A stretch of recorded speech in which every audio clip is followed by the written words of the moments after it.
Divergence d'opinion et outrage à autrui. Justement, c'est l'erreur que beaucoup font. Vous savez, en Afrique, on a la facilité de n'être jamais responsable de quelque chose. Ce sont toujours les autres. On peut pointer du doigt, on peut critiquer la justice. C'est normal, c'est un droit. Mais il faut regarder les éléments que les magistrats ou les institutions judiciaires portent. Parce que demain, vous qui critiquez aujourd'hui la justice, vous pouvez être les tenants du pouvoir. Et la justice continuera tant que la vie va exister. Les juges n'ont pas forcément des problèmes avec X ou Y. C'est quand vous faites quelque chose qui est en porte-à-faux avec la loi que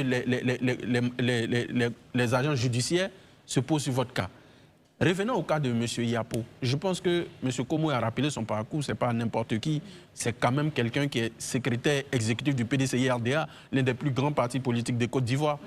Et il sait, on ne va pas le lui rappeler, il sait que la parole publique engage des grandes responsabilités, surtout pour une personnalité aussi immense que lui. Mais ce que je puis dire, c'est qu'il faut qu'au niveau du logiciel de pensée en Côte d'Ivoire, qu'on comprenne une bonne fois pour toutes que Houphouët-Boigny n'appartient pas au PDCI. Houphouët-Boigny n'appartient pas au RHDP. Houphouët-Boigny, c'est la Côte d'Ivoire. Houphouët-Boigny appartient à la Côte d'Ivoire. C'est vrai qu'il est le père fondateur du PDCI, je suis d'accord. Mais aujourd'hui, c'est une figure d'envergure nationale, pour ne pas dire africaine. Donc, voilà, international. C'est un patrimoine. C'est un patrimoine. Ce n'est pas le bien d'un seul groupe. Et Madame Thérèse Houphouët-Boigny, c'est un patrimoine mondial. Bien sûr. Monsieur Camille Ali, qui est encore vivant, on a la chance de l'avoir.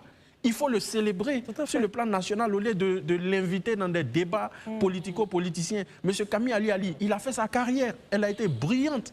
Aujourd'hui, il a besoin de repos et de reconnaissance de sa nation. On ne doit pas prendre son nom pour faire des combats forcément politiques. Et monsieur Auguste Denise.